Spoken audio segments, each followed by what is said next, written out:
9절에서 15절 말씀까지 오늘 말씀 봉독하겠습니다. 마태복음 6장 9절에서 15절입니다. 찾으신 분들 일어나셔서 함께 하나님 말씀 함께 봉독하도록 하겠습니다.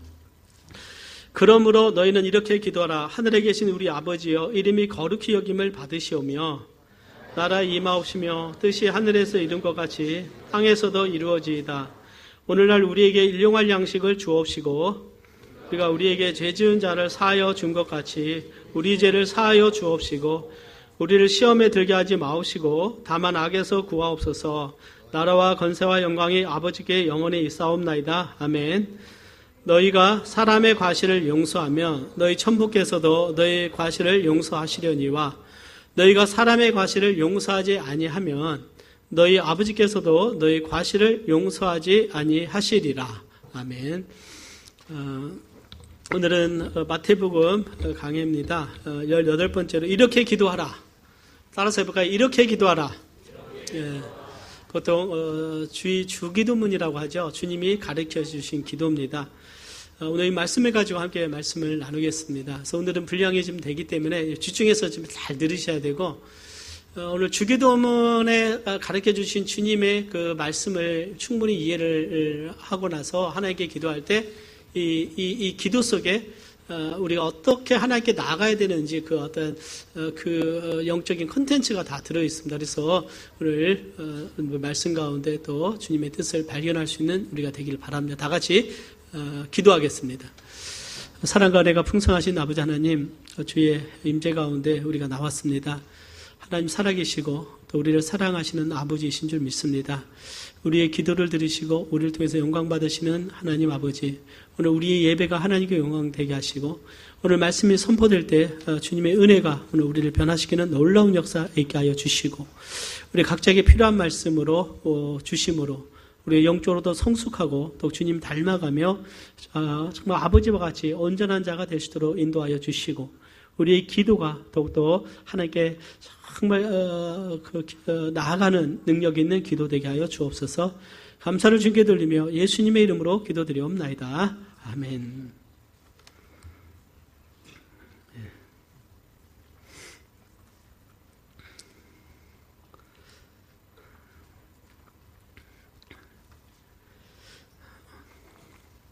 마태복음 6장은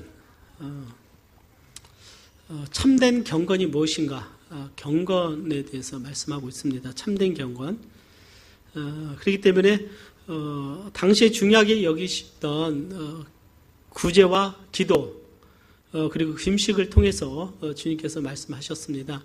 특별히 주님께서 그 참된 경건에 대해서 말씀하시면서 지난주에 말씀 나눈 것이 사람에게 보이려고 의를 행하지 말라. 이것은 위선이다. 이렇게 주님께서 강하게 말씀을 하셨습니다. 오늘 하나님의 말씀이 우리의 마음속에 있어서 우리가 진정 하나님 앞에 기도할 수 있는 우리가 되기를 원하고 하나님 앞에서 살아갈 수 있는 우리가 되기를 원합니다. 그리고 주님께서 그 기도에 대해서 말씀하시면서 주님께서 골방에 가서 기도하고 사람에게 보이려고 큰 길까지 하지 말고 골방에서 기도하고 이방인들과 같이 중언부언하지 말라. 주님 말씀하셔서 그리고 너희들은 이렇게 기도하라. 주님께서 기도하는 원리를 말씀을 하셨습니다. 또 기도는 우리 크리스찬의 삶에서 영적인 가장 숭고한 우리들의 영적인 삶입니다. 왜냐하면 기도는 하나님께 나가는 거예요. 특별히 우리가 우리가 교회적인 기도회도 있고 우리가 같이 기도하는 또 공적으로 기도하는 시간도 있지만 내가 사람들이 아무도 보지 않는 그 골방에 들어가서 하나님 앞에서 30분, 1시간 또는 2시간씩 기도하는 것은 굉장히 영적인 우리의 삶의 중심이라는 것입니다. 그러니까 기도가 없다면 내가 하나님 앞에 골방에 가서 기도하는 기도가 없다면 내 영적 생활은 굉장히 피상적이다라고 우리가 볼 수가 있어요. 굉장히 가볍다. 하나님 보시기에 굉장히 진정한 영성으로 진정한 하나님 앞에 진지한 자세로 그런 나오는 자세를 하나님 앞에 보이지 못하고 있다는 것입니다. 기도라고 하는 것은 우리에게 필요하고 특별히 사람에게 우리가 보이거나 또 식사할 때 기도나 교회에 나와서 하는 기도 이상으로 하나님 앞에 나와 기도하는 그 시간은 너무나 소중합니다. 근데 우리가 사람들하고 대화하고 교제하는 것은 1시간, 2시간, 3시간 얼마든지 대화를 할 수 있어요. 특별히 마음에 맞는 사람이면 우리가 밤을 새워가서 얘기할 수도 있을 것입니다. 그러나 하나님 앞에 내가 나가 기도하는 것이 얼마나 어려운지요. 하나님 앞에 나가서 내가 1시간 기도하는 것이 얼마나 어려운가 하는 것입니다.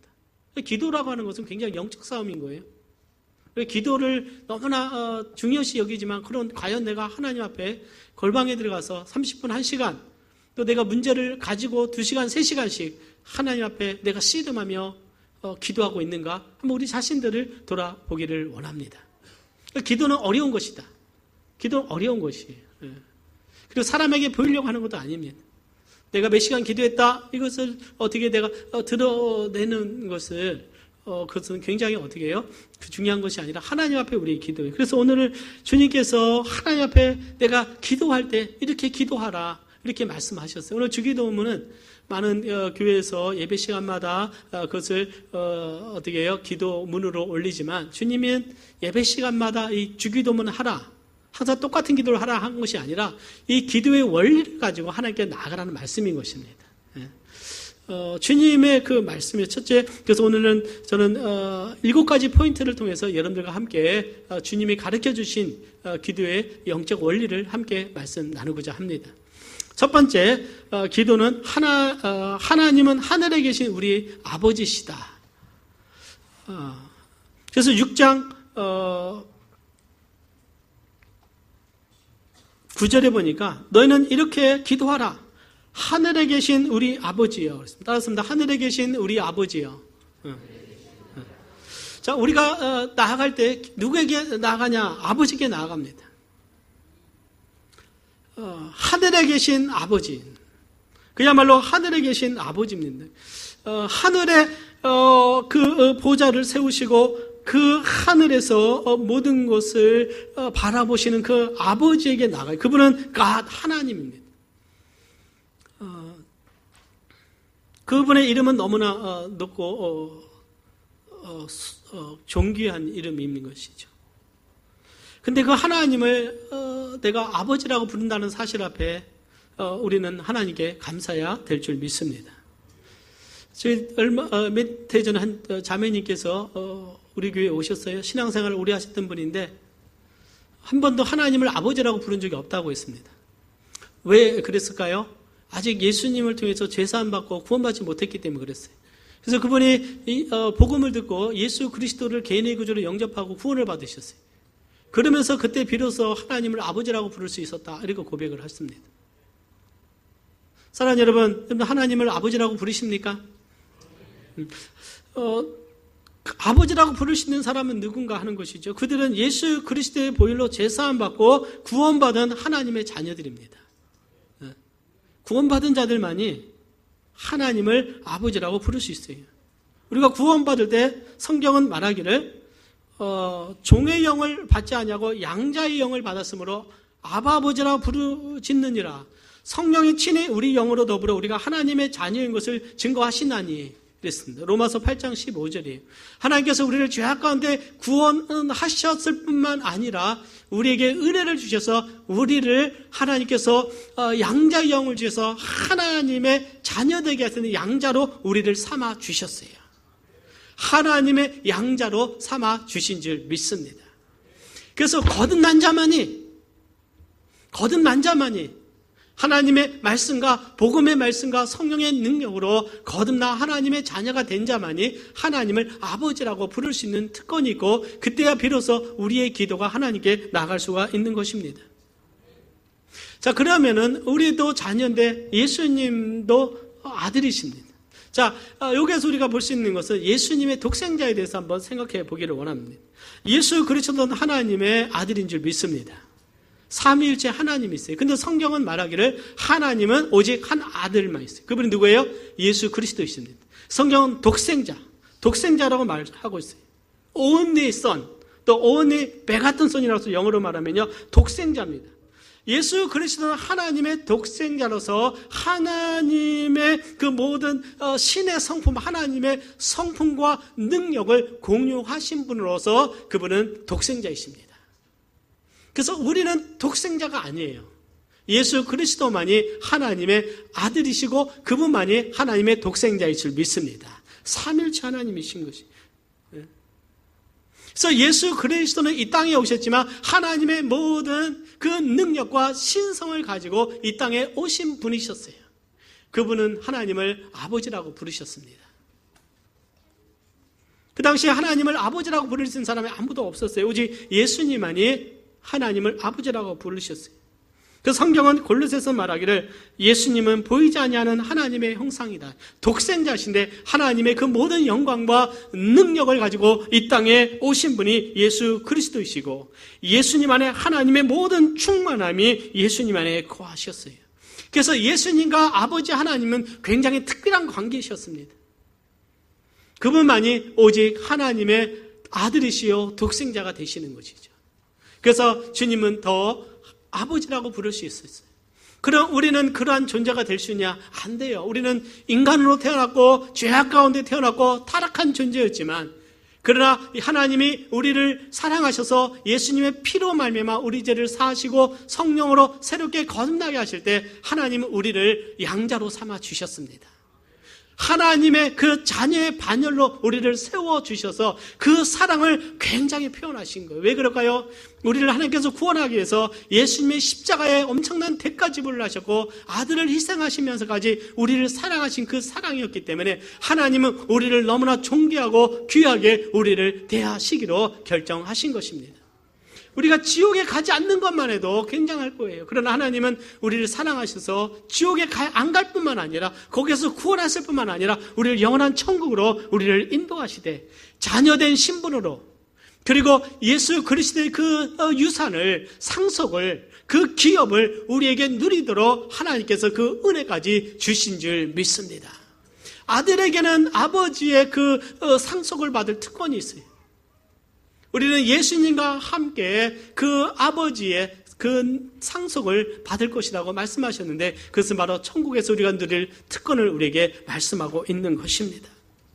그러므로 사랑하는 여러분, 오늘 우리가 하나님께 기도할 때 우리도 주님과 같이 그 은혜 가운데 하나님을 향해서 하늘에 계신 아버지요, 아버지 앞에 나아간다는 사실을 우리는 기억해야 될 줄 믿습니다. 아버지는 누군가? 아버지는요, 사랑이 많으신 분입니다. 아버지는 우리를 위해서 많은 희생을 하시는 분이에요. 근데 아버지라는 존재는 정말 자녀를 사랑합니다. 잘 표현은 하지 않지만 그 자녀들을 많이 사랑하고 있어요. 그래서 랍비의 우야에 의하면요, 아버지라는 존재는 자녀를 어깨에 메고 사랑하는 인물로 묘사하고 있습니다. 아버지는 자녀를 정말 사랑하는 거예요. 하나님은 우리를 어깨에 메고 우리를 인도하시고 우리에게 사랑을 베푸는 분이심을 믿으시기를 바랍니다.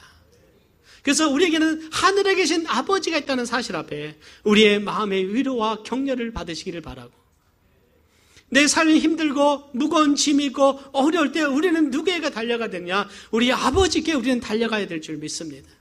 나의 아버지, 하늘에 계신 아버지, 그분은 하늘에 그 보좌를 세우셨고 이 땅을 발등상으로 삼으셔서 온 만물을 창조하실 뿐만 아니라 온 만물을 다스리시고 모든 걸 운행하시는 그 하나님이 나의 기도를 듣고 계시는 것입니다. 두 번째, 이름이 거룩히 여김을 받으시며, 하늘에 계신 우리 아버지여, 이름이 거룩히 여김을 받으시오며, 이름이 거룩히 여김을 받으시며, 이것은 하나님의 이름을, 영광을 높이는 자가 되라는 것입니다. 거룩하게 한다는 것은 신성시하다, 구별하다, 거룩하게 하다라는 뜻입니다. 즉 하나님의 이름을 영광스럽게 하라는 것입니다. 하나님 이름이 거룩히 여김을 받으시오며, 우리가 기도할 때 하나님의 이름이, 하나님의 영광이 높여지기를 원합니다. 이런 기도를 우리가 하나님 앞에 드리라는 거예요. 그런데 우리는 기도할 때 먼저 아버지의 이름을, 하나님의 영광을 높여야 될 줄 믿습니다. 예수님께서 요한복음 17장에서 기도하실 때 이런 기도를 하셨어요. 아버지여, 때가 이르렀사오니 아들을 영화롭게 하사 아들로 아버지를 영화롭게 하게 하옵소서. 예수님은 아버지의 영광을 아시고 계셨어요. 그래서 아버지의 영광을 높여 주옵소서, 아버지를 영화롭게 하옵소서, 이런 기도를 합니다.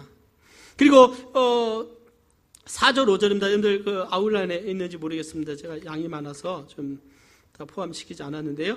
17장 4절 5절에 보면 아버지께서 내게 하라고 주신 일을 내가 이루어 아버지를 이 세상에서 영화롭게 하였사오니 아버지여 창세전에 내가 아버지와 함께 가졌던 영화로서 지금도 아버지와 함께 나를 영화롭게 하옵소서 그랬어요. 예수님은 주님 하나님께 아버지께서 맡기신 그 일을 다 이름으로 아버지의 영광을 돌려드렸습니다. 주님의 관심은 아버지의 이름이 높임을 받는 것이었어요. 그분의 이름이 존귀되는 것이었습니다. 아버지의 영광이 높임을 받는 것이었어요. 왜요? 그분은 그런 영광을 받기에 합당하신 하나님이십니다. 그분은 창조주 하나님이십니다. 그분은 우리를 구원하신 하나님이십니다. 창세전부터 그 천사의 그 보좌 위에서 영광을 받으시고 찬송을 받으시는 그 하나님이신 것이죠. 그래서 오늘 우리가 하나님 앞에 기도할 때 아버지의 영광이에요. 그분은 창조주 하나님, 나의 하늘에 계신 아버지, 그분의 이름이 이 높임을 받고 영광을 받도록 우리는 아버지 앞에 나가 기도해야 될 줄 믿습니다. 그런데 하나님께서 이스라엘 백성들 가운데 영광을 받으셨습니까? 영광을 받지 못하셨어요. 하나님께서 애굽에서 그들을 건지셨어요. 그리고 가나안 땅을 그들에게 축복의 땅으로 주셨습니다. 하나님께서 그들 모압들을 암몬과 헷 족속 그 아모리 족속들을 이방인들을 다 하나님께서 몰아내시고 이 적과 꿀의 흐른 땅을 이스라엘 백성들에게 주셨습니다. 자, 이곳에서 이제 제사장의 나라가 되고 하나님을 예배하는 나라가 되라. 내가 너희를 왕으로 다스리겠다. 주님이 말씀하셨어요. 그런데 이스라엘 백성들이 그 가운데 하나님께 영광을 돌려야 되는데 다윗 시대 이후로 솔로몬은 전반부는 하나님께 영광을 돌렸지만 그 이유는 계속해서 부패해 가면서 계속 이스라엘 백성들이 타락의 길로 나아갑니다. 우상들이 하나님의 성전 앞에 세워지기도 하고요. 예루살렘 성당 그 앞에서 자녀들을 불러태워서 몰렉에게 제사를 드리는 거예요. 이방 신들의 이름을 부르는 하나님의 백성이 그들 제쳐두고 하나님을 제쳐두고 이방 신들을 가져다가 그들에게 제사하고 그들을 숭배하고 심지어는 어떻게 성전 앞에 그 신전까지 세우면서 그들이 타락한 모습으로 서게 됐을 때 하나님이 뭐라고 말씀했어요? 열국 가운데서 더럽힘을 받은 이름, 이렇게 말씀하셨어요. 열방 가운데 하나님의 존귀한 이름이 더럽힘을 받았다 말씀했어요. 그들이 겉으로는 하나님께 나와 의식적으로 제사도 드렸을 것입니다. 성전에서 그들이 속죄일날 제사도 드리고 그들이 양과 염소와 소를 드리면서 하나님의 이름을 영화롭게 한다고 했지만 그들의 마음속에서는 죄악과 우상이 가득했어요. 하나님께서는 열국 가운데서 더럽힘을 받은 이름, 곧 너희가 그들 중에서 더럽힌 나의 큰 이름을 내가 거룩하게 할지니라 그랬어요. 하나님께서 자신의 이름을, 하나님의 이름을 거룩하게 다시 회복하기를 원하셨어요. 왜요? 하나님의 이름을 누가 더럽혔습니까? 하나님의 백성인 이스라엘 백성이 하나님의 이름을 더럽혔다는 거예요. 어떻게 하나님은 하나님의 이름을 다시 거룩하게 영광스럽게 하셨을까요? 그들이 가져왔던 그 우상들에게 이스라엘 백성들을 멸망시키게 하셨어요. 바벨론에서 아수르에서 이스라엘 백성들이 멸망하게 됩니다. 포로로 잡혀가게 돼요. 그들이 회개합니다. 포로 기간 동안에 그들의 죄를 잘못하고 회개합니다. 그리고 그들의 마음이 새롭게 됐을 때 70년 지나서 하나님께서 이스라엘 백성들 다시 이스라엘 백성을 돌아오게 하시고 다시 무너졌던 성전을 다시 세우시면서 하나님께서 그 이름을 회복하신 것을 보게 돼요. 하나님은 하나님의 이름이 더럽혀지는 것을 용납하지 않으시고 하나님의 이름이 거룩하기를 기뻐하시는 줄 믿습니다. 오늘 우리도 하나님 앞에 하나님의 이름을 높여야 될 줄 믿습니다. 사랑하는 여러분, 많은 사람들이 하나님을 떠나 있었지만 그 포로 기간 동안에 다니엘과 같은 믿음의 사람, 그들은 하나님의 이름을 존귀히 여기는 자였어요. 그 바벨론에 끌려가서도 왕이 주는 진미를 먹지 아니하고 우상 숭배드렸던 음식을 먹지 아니하고 자신의 믿음을 지킬 때 하나님께서 다니엘에게 지혜를 주십니다. 그리고 하나님의 지혜를 주셔서 느부갓네살 왕의 꿈을 해석했을 때 그 다니엘의 믿음을 통해서 하나님이 영광을 받으셨어요. 뭘 받으셨습니까? 영광을 받으셨어요. 느부갓네살 왕이 고백합니다. 너희 하나님은 참으로 모든 신의 신이시요 모든 왕의 주제시로다. 신 중에 참신이 너희 하나님이다. 왜요? 이 비밀을 다니엘에게 알려주셨다. 하나님은 누군가를 통해서 다니엘과 같은 한 사람을 통해서 영광을 받으시는 것입니다. 사드락, 메삭, 아벳네고가 그 시험 가운데 믿음을 지고 풀무불에 들어갔을 때 그들이 믿음 가운데 승리합니다. 하나님이 그들의 믿음 가운데 하나님의 능력을 나타내시는 거예요. 사랑하는 여러분, 기억하시기를 바랍니다. 하나님의 사람들이 믿음을 구사하고 믿음으로 나갈 때 하나님은 자신의 능력과 영광을 보여주신다고 믿습니다. 하나님은요, 모든 사람들에게 그분의 능력과 비밀과 지혜를 주시는 것이 아니라 믿음으로 이기는 자에게 주시는 것, 그리고 그들을 통해서 주님이 영광을 받으시는 것입니다. 그 왕이 이런 고백을 합니다. 정말 거기에 세 사람이 들어갔는데 하나님의 아들이 그들 가운데 함께 있는 것을 보고, 그리고 풀물 가운데 다시 살아나와서 나온 것을 보면서 그 왕이 말하기를 사드락과 메삭과 아벳느고의 하나님께 설만이 말하거든, 즉 무시하거나 무례하게 하면 그 몸을 쪼개고 그 입으로 걸음돌을 삼겠다가 이렇게 말했어요. 하나님께서 어느 누구도 사드락, 메삭, 아벳느고의 하나님을 함부로 욕하지 말라는 것입니다. 내가 그 집을 그 걸음돌로 삼겠다는 하나님 영광 받으신 줄 믿습니다. 하나님, 왜요? 누구를 통해서? 사드락, 메삭, 아벳느고 같은 믿음의 사람을 통해서 하나님이 영광을 받으십니다. 다니엘이 그 기도를 함을 통해서 사자굴에 들어갔을 때 하나님이 그를 지켜주셨습니다. 다리오가 하나님의 능력을 보고 이런 고백을 합니다. 그는 사시는 하나님이시여 영원히 변치 않으실 자시며 그 나라는 망하지 아니할 것이요 그 권세는 무궁할 것이다. 이방 왕을 통해서 다니엘의 하나님을 찬양하는 것들을 보게 되는 것입니다.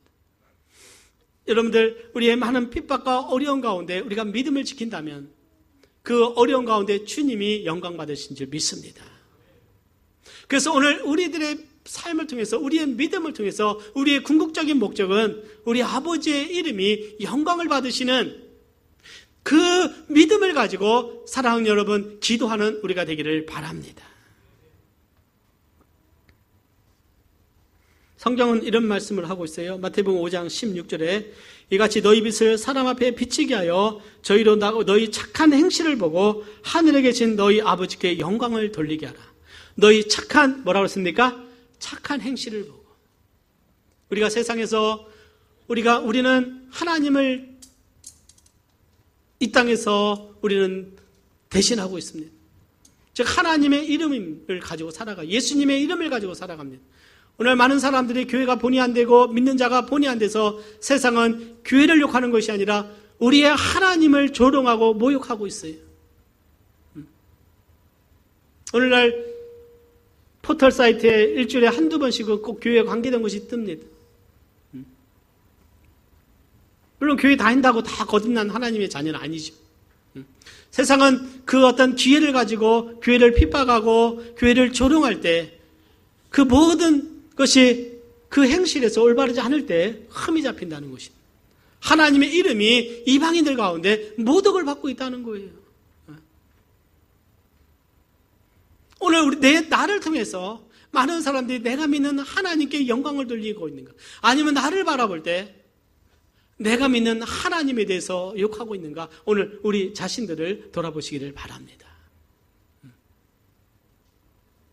아니면 세상 가운데서 나는 아무런 향기를 드러내고 않고 있는가, 오늘 우리 자신들을 돌아봐야 된다는 것이죠. 적어도 우리가 하나님 앞에서, 믿지 않는 자들 앞에서 착한 행실을 할 때 세상은 우리 아버지께 영광을 돌린다고 믿습니다.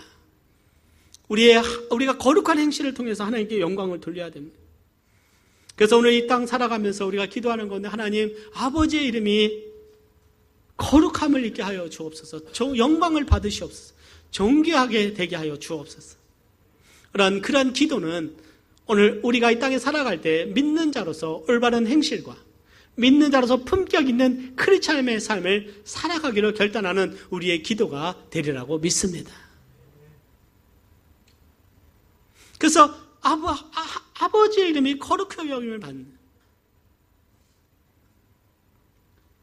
이름이 거룩히 여김을 받는 이 부분에 대해서 우리는 진지하게 생각해야 됩니다. 누군가가 내 아버지에 대해서 욕을 한다면 여러분들 화가 날 거예요. 내 아버지를 모욕하고 누군가가 내 아버지에 대해 조롱한다면 화가 날 겁니다.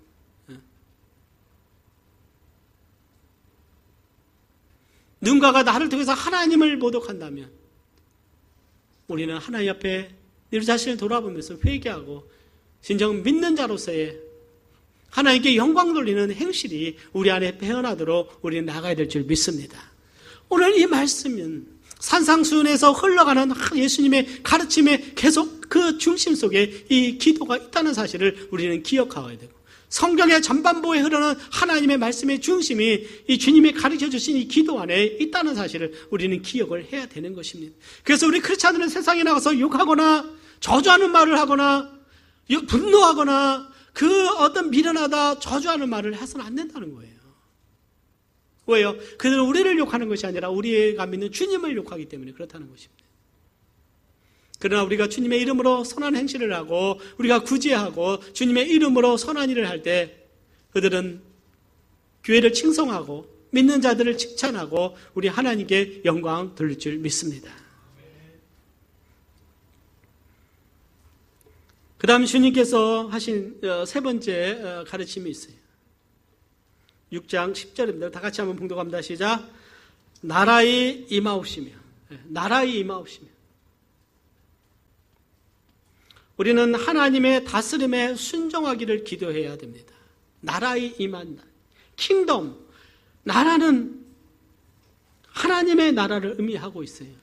여러분들 이거 아세요? 이 구절을 가지고 신천지는 나라에 임한다는 것을 장막 성전이 과천에 임해서 거기에 하나님의 나라가 임한다 이렇게 잘못 해석을 하고 있습니다.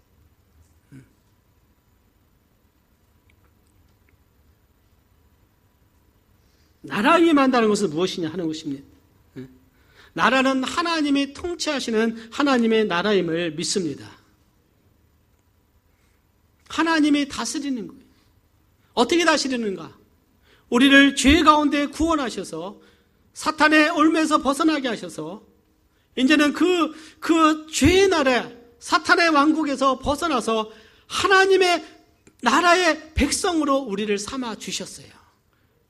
사랑하는 여러분, 우리가 예수님 믿기 전에는 누구의 권세 아래 있었습니까? 마귀의 권세 아래 있었어요. 어둠의 나라에서 살고 있었습니다. 그래서 영적인 암흑 속에 살아가는 거예요. 그러나 예수님 믿고 구원받고 난 이후에는 우리는 하나님의 자녀가 되어서 하나님의 그 나라의 백성으로 우리는 살아가고 있다라고 믿습니다. 지금 이 시대는 그 나라는 영적인 나라입니다. 주님의 말씀으로 다스려요. 그리고 그 나라는 우리 마음속에 임한 것입니다. 주님이 우리의 마음속에 임하셔서 우리의 마음에 성령을 주시고 말씀을 주셔서 우리가 하나님의 뜻 가운데 순종하도록 우리를 인도하고 계시다는 사실을 기억하시기를 바랍니다. 그리고 하나님의 나라가 확장된다는 것은 누군가가 회개하고 예수 그리스도를 개인의 구주로 영접함을 통해서 하나님의 나라는 계속해서 확장되어 가고 세워져 가는 거예요. 그래서 하나님의 나라를 세워가도록 주님께서는 교회를 세우셨고 교회를 통해서 하나님의 나라가 세워지고 확장되어 가는 줄 믿습니다. 그래서 오늘 우리의 비전이 무엇일까요? 믿지 않는 자들이 예수 그리스도의 복음을 전해서 하나님의 자녀가 돼서 하나님의 나라를 확장시켜 나가고 세워가게 되는 것입니다. 그러나 그 나라가 현실로 임하게 될 때는 언젠가 예수님이 이 땅에 재림하실 때 이 나라에, 이 땅에 천년왕국을 세우실 것입니다. 주님이 재림하시는 날 이제 주님이 다시는 그 나라가 세워질 것이고 그리고 주님 우리를 영원한 나라 천국으로 우리를 인도하게 될 줄 믿습니다. 그러나 주님 오시기 전에는 이곳에는 지금은 우리의 마음속에 주님이 임하셔서 우리를 다스려 주시는 거예요. 그래서 주님의 나라가 더욱더 현실화되도록 우리는 하나님이 우리의 삶의 왕이 되도록 인정하고 고백되어지고 하나님 나라의 백성으로 살아가는 우리가 되기를 바랍니다. 그래서 우리는 하나님 나라의 가치를 가지고 살아가는 거예요. 그 가치는 성경적인 가치입니다. 세상이 동성애 결혼을 아무리 합법한다 할지라도 우리 하나님의 사람들은 그것을 인정할 수 없다고 믿습니다. 왜요? 하나님의 말씀은 그 남자와 여자를 하나님이 지으신 거예요. 지금은 유럽도 남녀 결혼이 아니라 두 사람의 결혼. 미국 어떤 그 감리교 교단일 겁니다. 이런 교단들은요, 이제 결혼을 남녀가 아니라 두 사람의 결혼으로 바꾸고 있어요. 교회도 지금 타락해가면서 세상의 그 가치를 받아들입니다. 그것이 뭐예요? 하나님 나라 되기를 포기하는 것이죠. 하나님 나라는 하나님이 왕이 되셔서 하나님의 말씀으로 다스리는 나라인 줄 믿습니다. 주님께 순종해야 돼요. 우리의 삶의 주권을 주님께 드리고 하나님 나라의 백성으로 살아가야 되는 줄 믿습니다. 하나님의 나라는 의로운 삶을 살아가고 거룩한 삶을 살아가고 화평의 삶을 살아가고 주님께 영광 돌리는 삶을 살아가는 줄 믿습니다. 사랑하는 여러분, 정말 하나님 나라가 온전히 우리 마음에 임하셔서요, 주님이 우리의 마음을 다스린다면 참된 평안이 찾아오는 줄 믿습니다. 주님 우리에게 평안을 주시는 분이에요. 세상은 우리에게 근심을 가져다 줍니다. 두려움을 가져다 줘요. 죄라 어둠은요, 우리의 마음을 깨트립니다. 평화를 깨트려요. 그래서 우리의 마음을 초조하게 하고 근심되게 합니다.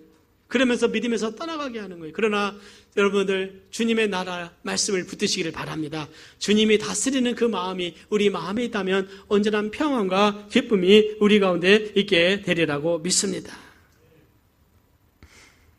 그래서 이 나라 임하옵시며 주님의 통치가, 하나님의 다스림이 오늘 말씀을 통해서, 성령을 통해서 우리에게 임한다면 이 교회가 먼저 하나님의 나라로 세워져야 될 줄 믿습니다. 교회는 하나님의 말씀에 의해서 세워져야 되는 것이죠. 그것은 사랑으로 세워져야 됩니다. 성령으로, 말씀으로, 진리 가운데 우리가 세워지고 우리는 그 말씀에 순종하는 하나님의 자녀로 우리는 살아가야 될 줄 믿습니다.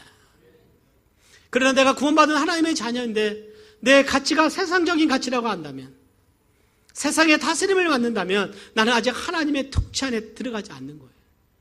그 하나님은 왕이십니다. 그분은 하나님이십니다. 우리에게 말씀하신 강단을 통해서 또 내가 묵상하는 가운데 말씀 모든 것에 우리는 순종해야 될 줄 믿습니다. 하나님의 말씀에 순종해야 돼요. 왜요? 그분이 나의 왕이십니다. 그분이 예수 그리스도가 나의 왕이십니다. 하나님의 나의 왕이시고 그분이 다스리실 때 우리의 마음 앞에 순종되어져야 돼요. 우리의 청소년들, 자녀들, 부모님께 순종하시기를 바랍니다. 그것이 주님께 순종하는 거예요. 우리도 중1 유학생이 한 명 있습니다. 앞으로 큰 진통이 예상이 됩니다. 그러나 순종하면 아무런 문제가 안 일어나는 거예요. 할렐루야! 아멘. 우리 성도님들 정말 우리는 하나님 말씀에 순종해야 돼요. 가정에서 평화를 누리시기를 바랍니다. 하나님의 말씀이 임하면 평화를 누리는 거예요. 남편은 아내를 사랑하고 아내는 남편에게 순종하고 하나님의 나라가 가정에 세워져야 돼요. 하나님의 다스리는 그 나라가 있기를 바랍니다. 주님이 우리를 다스려야 돼요. 특별히 정말 남편들은 누구를 사랑해야 됩니까? 아내들을 사랑하고 자녀들을 사랑하고 늘 축복해야 돼요. 그 가정의 제사장과 같이 축복해야 됩니다. 아버지로서, 목자로서 품고 상처를 치유해주고 이해해주고 격려해주는 그 하나님의 그 상을 가지고 우리 가정을 다스리는 그 믿음의 가정들 되시기를 바랍니다. 네 번째입니다. 뜻이 하늘에서 이룬 것 같이 땅에서도 이루어지이다. 우리는 하나님의 뜻이 이루어지기를 순복해야 됩니다. 주님은요, 하나님의 뜻이 하늘에서와 같이 땅에서도 이루어지기를 기도하라고 하셨어요. 하나님의 뜻이 이 땅에 이루어지는 줄 믿습니다. 하나님의 뜻을 위해서 우리는 기도해야 돼요. 시편 기자는 나의 하나님이여 내가 주의 뜻 행하기를 즐기오니 주의 법이 나의 심중에 있나이다 하였나이다. 내가 주의 뜻 행하기를 즐긴다고 그랬어요. 그런데 하나님의 뜻 행하기를 즐겨 하십니까? 정말 교회가 시립에 있으면 나와서 예배 드리는 걸 기뻐하고 또 내가 기도에 힘쓰고 또 하나님 말씀에 순종하기를 기뻐하는 주의 백성들은 그 마음속에 하나님의 말씀이 살아있는 주의 백성인 줄 믿습니다. 그러나 많은 경우는 우리가 하나님의 뜻보다도 자신의 뜻 행하기를 즐겨하는 경우가 많아요. 내 뜻이 중요하고 내 감정이 중요하고 내 뜻을 먼저 이루고 나서 그 다음에 남은 여력이 있다면 내가 하나님의 뜻에 순종해야 되겠다. 혹시 그러한 가치관이 있다면 이제는 하나님의 나라를 먼저 생각하는 여러분들 되시기를 바랍니다. 너희는 먼저 그의 나라와 그 일을 구하라. 그리하면 이 모든 것을 너에게 더하시리라 말씀을 주셨어요. 주의 뜻을 소망하고 주님의 뜻이 이루어지도록 우리는 간절히 하나님께 나갈 수 있는 우리가 되기를 바랍니다. 어떤 우리 성도님들 가운데 때로는 하나님의 뜻 행하기 위해서요 갈등하는 부분이 있을 거예요. 때로는 내가 물질의 부분에서 갈등하는 부분도 있을 것입니다. 내가 시간적인 부분에서 갈등하는 부분도 있을 것입니다. 또 내가 삶을 전체적으로 가지고 하나님께 정말 갈등하는 부분이 있을 것이에요. 여러분들 정말 하나님의 뜻을 위해서 간절히 기도했던 그 본은 우리는 예수님을 통해서 우리는 배울 수가 있는 것입니다. 누가복음 22장 42절 우리 한번 보겠습니다. 아웃라인에 있습니다. 우리 같이 한번 봉독해 보겠습니다. 시작. 가라사대 아버지여 만일 아버지의 뜻이거든 이 잔을 내게서 옮기시옵소서. 그러나 내 원대로 마옵시고 아버지의 원대로 되기를 원하나이다 하시니. 아버지의 뜻이 이루어지기를 기도합니다. 겟세마네 동산에서 아버지의 뜻은 무엇인가요? 예수님이 십자가에서 고통당하고 그 십자가에서 고통당하고 죽임을 당하는 거예요. 이 잔을 옮기시옵소서. 그러나 나의 원대로 마옵시고 아버지의 뜻대로 되기를 원하나이다 그랬습니다. 자신의 의지를 내려놓고 아버지의 뜻을 향해서 갔던 주님처럼 때로는 하나님을 대적하는 우리의 육신과 자아가 있다면 사랑하는 여러분, 그 모든 걸 내려놓고 주님 앞에 주님의 뜻을 굴복되어지고 순종되어지는 우리가 되기를 바랍니다. 주님께 순종되어야 돼. 그것이 우리가 참된 평안을 얻는 길인 것이죠. 우리가 하나님의 뜻을 위해서 복음 전하고 하나님의 뜻을 위해서 교회를 세워가는 줄 믿습니다. 하나님의 뜻 나가는 우리가 이 교회를 건축함에 있어서도 하나님의 뜻임을 확신하고 우리가 헌신하고 함께 나갔을 때 하나님께서 그 뜻을 이루어 주시는 것들을 보게 되고 하나님이 일하시는 것을 보게 되었습니다.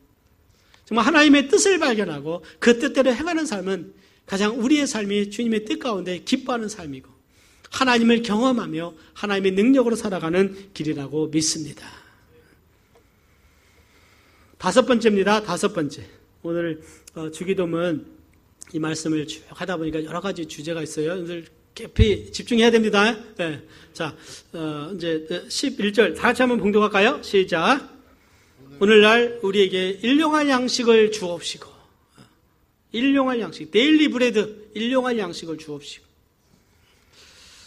주님 앞에 우리의 필요를 구하라. 우리의 삶의 기본적인 식량뿐만 아니라 기본적인 삶을 하나님의 공급하심을 믿고 구하라는 의미입니다. 당시의 제자들은요, 주님을 따르기 위해서 자신의 모든 생계를 내려놨습니다. 고기 잡던 그 어부들은 고기를 더 이상 잡지 않냐고 그물을 버려두고 주님을 따랐어요. 그들이 먹을 양식을 구하기 어렵습니다. 그렇기 때문에 주님은 그들에 대해서 일용할 양식을 위해서 기도하라. 그들은 이제 전적으로 하나님의 공급하심을 신뢰하며 살아가라고 주님이 말씀을 하고 계시는 거예요. 이스라엘 백성들이 하나님을 따라서 광야로 나갈 때 그들이 그 먹을 양식이 없었는데 그 광야에 어떤 양식이 있겠어요? 약 200만 명의 그 이스라엘 백성들이 걸어갈 때는요, 여기는 하나님만을 의지하며 나간 거예요. 그때 하나님께서 하늘에서 만나를 내리셨습니다. 40년간 그들을 먹이셨어요. 메추라기로 먹이셨습니다. 사랑하는 여러분, 우리가 무엇을 먹을까, 무엇을 입을까 염려하지 말고 하나님께 맡기시기를 바랍니다. 염려하지 말으세요. 주님이 그날에 필요한 양식을 우리에게 주실 줄 믿습니다. 저도 목회하면서 한 가지 배운 교훈이 있다면 하나님께서 모든 필요를 공급하신다. 그것을 배웠어요. 하나님의 모든 필요한 것을 하나님이 공급하시는 것을 경험하고 하나님의 확신이 있어요. 저뿐만 아니라 우리 모든 성도님들, 하나님의 자녀입니다. 우리 아버지 앞에, 아버지 앞에 구할 때 하나님께서는 우리의 필요를 공급하시는 거예요. 그렇기 때문에 우리는 믿음으로 하나님께 나가야 됩니다. 물질의 부분에 있어서 믿음으로 여러분들 결단하시기를 바랍니다. 하나님을 신뢰하지 않으면 내가 모든 걸 다 취하려고 하는 거예요. 하나님을 신뢰하지 않죠. 내가 구하려고 하는 거예요. 내가 내 것을 쌓아두려고 합니다. 내 것을 구하려고 해요. 그래서 하나님 앞에 내가 하나님 말씀에 드림에 있어서도 순종하지 못하는 경우가 굉장히 너무나 많아요. 이것이 없으면 내가 큰일 나는 것 같아요. 그러나 여러분들, 내가 내려놓을 때 하나님이 부어주십니다. 내가 내려놓을 때 하나님이 부어주시는 거예요. 내가 내려놓을 때 하나님이 기적을 베풀어 주십니다. 때는 우리 삶에요, 믿음으로 살아갈 때 기적을 우리는 경험할 수가 있어야 돼요. 하나님을 전적으로 신뢰할 때 하나님은 그분의 능력 베푸셔서 영광을 받으십니다. 제 아버님이 그 암으로 투병하실 때 모든 걸 내려놓고 기도했을 때 하나님이 능력 베푸셨어요. 기적적으로 그 모든 암이 다 떠나갔습니다. 30년 전에 하나님이 그 기적을 베푸신 걸 보았어요. 저는 하나님 신뢰해서 미국 유학 갈 때요, 아무것도 없이 빈 가방만 가지고 왔어요. 하나님이 5년 동안 미국에서요, 한 끼도 안 굶고, 한 끼도 양식이 없어서 굶은 적은 없어요. 굶지 않고 공부 다 마치고 오게 하셨어요. 하나님은 공급하시는 하나님이십니다. 저희 아버님도 믿음으로 4명의 아들들 다 유학 보내셔서 목회 공부하라고 미국 다 보내셨는데요. 그것 때문에 우리 부모님 굶지 않으셨어요. 그냥 하나님의 방법대로 하나님이 일하시는 것입니다. 하나님의 공급하심에 은혜가 있어요. 하나님을 신뢰하시기를 바랍니다. 우리의 삶을 주님께 드리는데 왜 물질을 하나님 앞에 내가 신뢰하지 않냐 하는 것이에요. 저는 우리 모든 성도님들이 믿음으로 살았으면 좋겠습니다. 물질의 그 하나님 앞에요, 우리의 믿음에 정말 하나님 앞에 내가 믿음으로 살아갈 수 있는 우리가 되기를 바랍니다. 사도 바울이 빌립보서 4장 19절 통해서 이런 고백을 합니다. 나의 하나님이 그리스도 예수 안에서 영광 가운데 그 풍성한 대로 너희 모든 쓸 것을 채우시리라. 하나님은요, 그 믿는 자들에게 그 모든 필요를 채우신다. 빌립보 교회가 사도 바울이 선교할 때 그 선교사에게 믿음으로 동참했어요. 그 사도 바울이 감옥에 있을 때 물질을 보내주고 그 필요를 공급했어요. 그래서 하나님 앞에 향기로운 그 향기가 되었어요. 하나님이 그것을 기쁘게 받으셨고 하나님이 너희 모든 필요를 하나님이 공급하실 것이다. 그 말씀을 하나님이 주신 것입니다. 하나님을 신뢰하시기를 바랍니다. 하나님이 우리와 함께 하세요. 우리가 죽는 것 같지만 결국 죽을 법이 없어요. 오직 믿음으로 붙들고 주님만 신뢰하시기를 바랍니다. 사회가 아무리 어둡고 힘들다 할지라도 어떤 소식이 들린다 할지라도 나의 하나님이 나와 함께 하신다는 담대함을 가지고 나의 아버지의 이름을 부르시고 하나님 앞에 내가 기도하시고 더 믿음으로 기도하고 하나님 앞에 나아가서 승리하는 여러분들 되시기를 바랍니다. 그래서 내가 믿음의 그 간증을 우리 자녀들에게 있어서 자녀들이 정말 믿음으로 살도록 해야 되는 거예요. 우리 자녀들이 나를 통해서 하나님을 바라야 되지 않겠어요? 아멘. 그래, 우리 믿음의 간증이 있어야 됩니다. 믿음의 간증을 있어야 되는 거예요.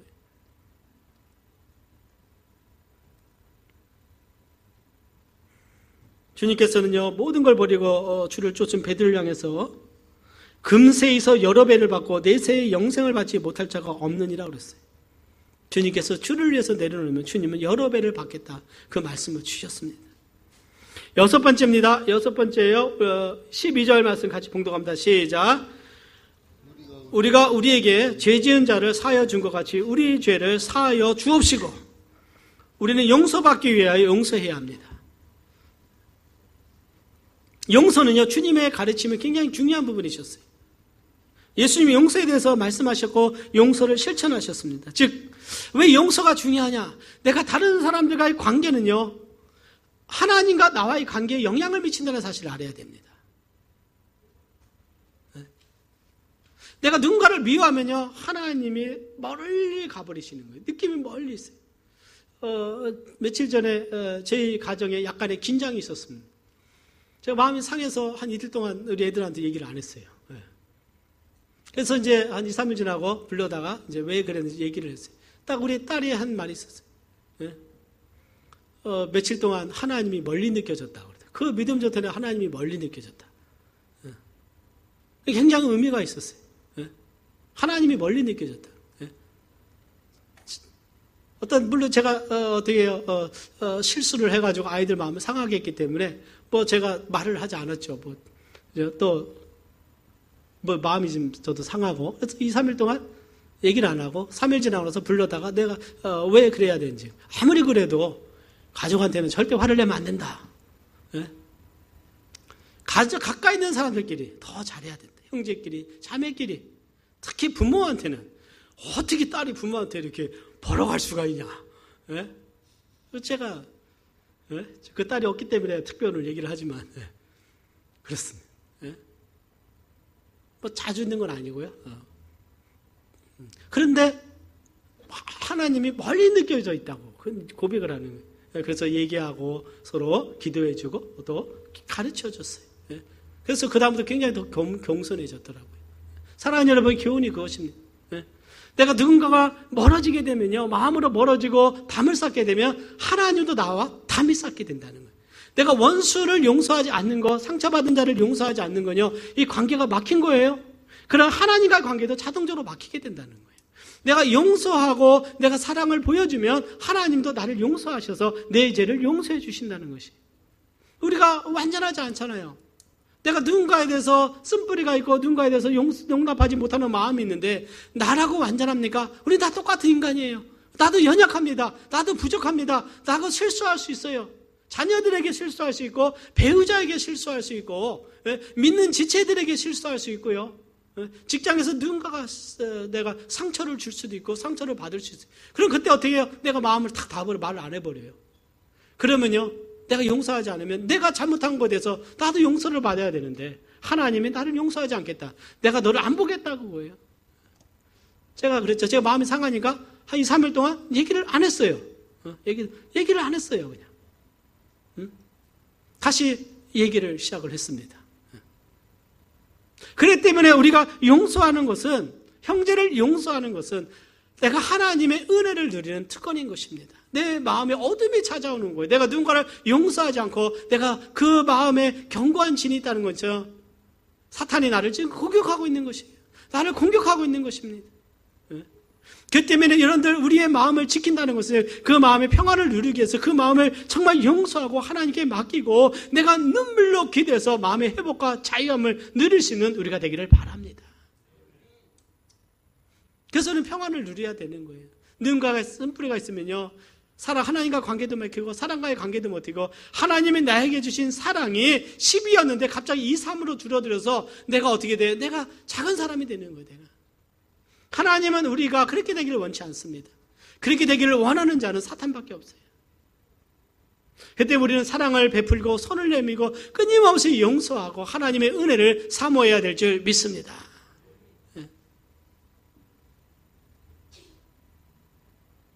주님께서 마태복음 18장에서 용서하지 않는 종에 대해서 말씀하면서 너희가 각각 중심으로 형제를 용서하지 않으면 내 천부께서도 너에게 이와 같이 하시리라 했어요. 10,000달란트 용서를 받아서 너무 좋아서 자유함을 얻었어요. 10,000달란트 정말 그 어떤 몇천억 되는 몇조나 되는 그 돈 내가 갚을 수 없어요. 근데 영탕감을 받았어요. 너무나 좋아요. 근데 가다가 100데나리온 나에게 빚진 자를 만나서 그를 용서하지 않고 감옥에 팍 넣어버리니 그 주인이 알고 다시 물러와라. 너의 그 괘씸한 마음을 내가 용납할 수 없다. 그리고 그를 어디 갖다 놓습니까? 감옥에 넣어버려요. 감옥에. 너 다 갚으라는 거예요. 이것이 아버지의 마음인 거예요. 우리가 용서하지 않으면 하나님이 나를 용서하지 않겠다는 것입니다. 용서하지 않겠다는 거예요. 그럼 하나님과 관계가 막혀버려요. 이것은 구원에 대한 문제가 아닙니다. 구원에 어떤 목사님이 용서하지 않으면 구원받지 않는다. 성경을 몰라도 너무 모르네. 서울에 아주 큰 목사님입니다. 구원받은 자들에게 하는 거예요. 그래서 여러분들, 내가 사람들과 조금 관계가 멀어져 있으면요, 나도 모르면서 하나님과 관계가 막혀. 그러니까 은혜가 없어요. 말씀을 들어도 그 말씀에 은혜가 없고, 기도해도 기도문이 닫혀요. 내가 경건의 말씀에도 눈으로만 봤지 마음에 와닿지 않고, 하나님이 나에게 말씀하지 않는 거예요. 하나님이 나에게 말씀하셔야 됩니다. 나에게 은혜를 주시고 성령으로 부어주셔야 되고 그래서 기쁨과 평안을 누려야 되는데 사탄이 나에게 올무를 심어줬어요. 이걸 내가 올무를 붙들고 있냐, 내 몸에서 벗어나게 되냐, 벗어나게 하는 거 용서입니다. 용서예요. 그래서 우리 크리스찬의 삶에서 가장 소중한 것이 용서예요. 용서. 그 용서해야 됩니다. 그러나 오늘 이 세상은 용서하지 않습니다. 세상은 절대 용서가 없어요. 물론 은혜로운 분들은 용서하겠지만 세상은 이해는 이해, 카는 거예요. 그러나 우리는 하나님의 나라를 살아가고 있어요. 킹덤, 하나님의 백성입니다. 하나님이 우리를 다스리세요. 말씀으로 다스리십니다. 하나님이 공의로 통치하시고 다스리고 원수 갚는 것은 내게 있으니 내게 맡겨라. 너는 용서하고 사랑하라 말씀하시는 거예요. 마찬가지입니다. 우리가 누군가가 나에게 큰 잘못했어요. 내가 가서 복수하면 나도 감옥에 가요. 그러나 법에 겨워서는 법이 그를 감옥에 넣습니다.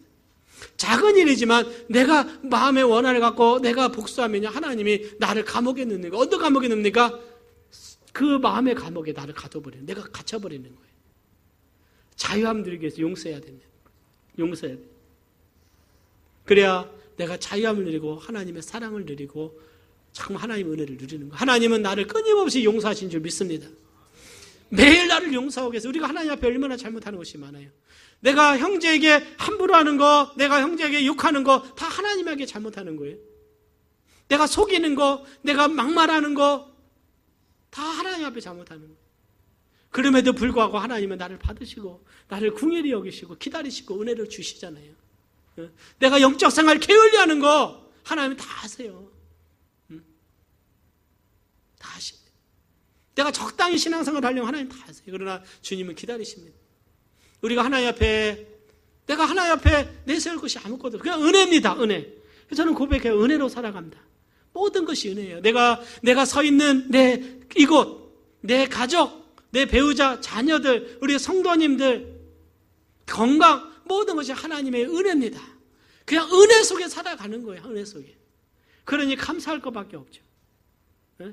뭘 자랑할 것이 있겠어요? 지식이 있어봤자 얼마나 있고 뭘 해봤자 얼마나 하겠어요? 그냥 은혜 속에 감사하며 살아가니 그냥 종으로 살아가는 겁니다. 종으로.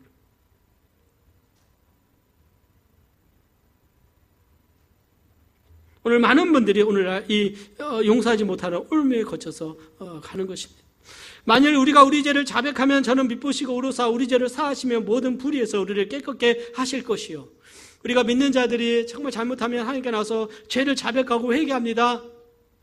그런데요, 내가 누구를 용서하지 않으면 하나님 우리를 여기서 우리를 사하신다 하는데 사하지 않겠다는 거예요. 기다리겠다는 거예요. 그건 죄가 있으면요 고통을 당합니다.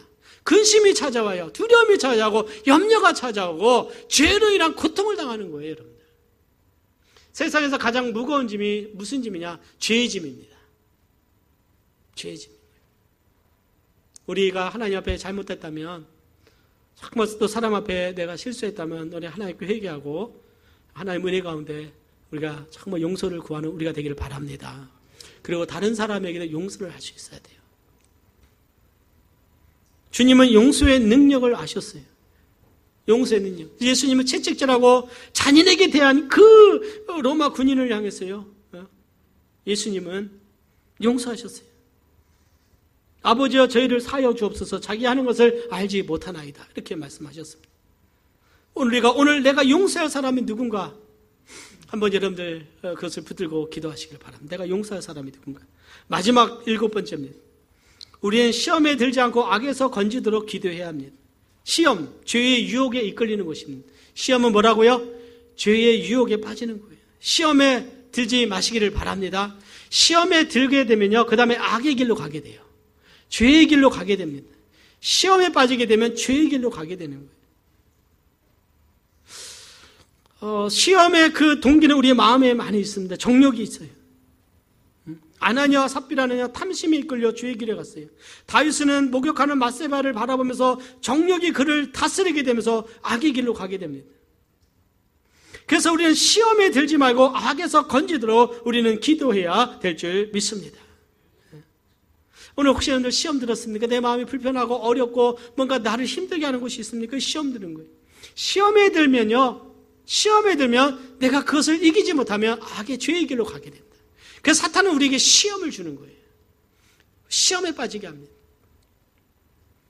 우리를 시험의 죄의 길로 우리를 유혹을 하는 거예요. 청년들에게, 학생들에게 우리를 시험합니다. 오늘 사탄이 나를 가장 시험하는 것이 무엇인가 한번 돌아보시길 바랍니다. 나에게 가장 연약한 부분이 무엇인가, 그것을 사탄이 공격해요. 그래서 시험에 빠지게 됩니다. 정욕에 빠지고 죄에 빠지게 되고 탐욕에 빠지게 되면요, 그 다음에는 죄의 길로 가게 되고 악의 길로 가게 된다. 그렇기 때문에 우리는 시험에 들지 않고 하나님 말씀 안에서 우리 자신을 지키고 승리하는 삶이 우리가 돼야 될 줄 믿습니다. 가장 우리의 삶의 안전한 길은 주님 안에 거하는 것이에요. 몸은 교회에 있지만 마음이 세상에 있고 시험 가운데 있고 아직 그 죄의 길에 있다면 지금은 그것에서 벗어나야 될 때인 것입니다. 그렇기 때문에 여러분들 정말 우리 영혼을 돌아보는 기도의 시간을 가지시기를 바랍니다. 금요 기도에 나오셔서 내 영혼을 돌아보고 내 영혼을 잠잠히 하나님 앞에 비추어서 내가 하나님 앞에 시험에 든 것이 있는가, 내가 하나님 앞에 유혹에 빠진 것이 있는가, 내가 구해야 될 일용할 양식이 있는가, 내가 하나님 앞에서 정말 하나님의 나라를 구하고 있는가, 그런 것을 점검하면서 하나님 앞에 내 영혼을 비추어 갈 때 내가 주님 앞에서 온전히 은혜가 흐르고 다시 관계가 회복되는 놀라운 역사가 오늘 우리에게 있을 줄 믿습니다. 우리 연약한 존재예요. 몸과 혼과 육이 온전히 건강해야 됩니다. 아버지의 온전하신 것 같이 우리도 온전한 자로서 주님을 섬길 수 있는 우리가 되기를 바랍니다. 아버지의 온전한 것 같이 너희도 온전하라. 그래서 이 말씀을 우리 붙들고 기도해야 돼요. 이것은 영적인 성숙을 의미하고 예수님을 닮아가는 삶을 의미하는 것입니다. 믿음 안에서의 그 말씀의 교제가 있기를 바랍니다. 말씀의 이 교제를 가지고 나눠야 돼요. 내가 어떻게 살고 있는지. 오늘 주님의 은혜가 우리 가운데 있기를 원합니다. 기도하겠습니다.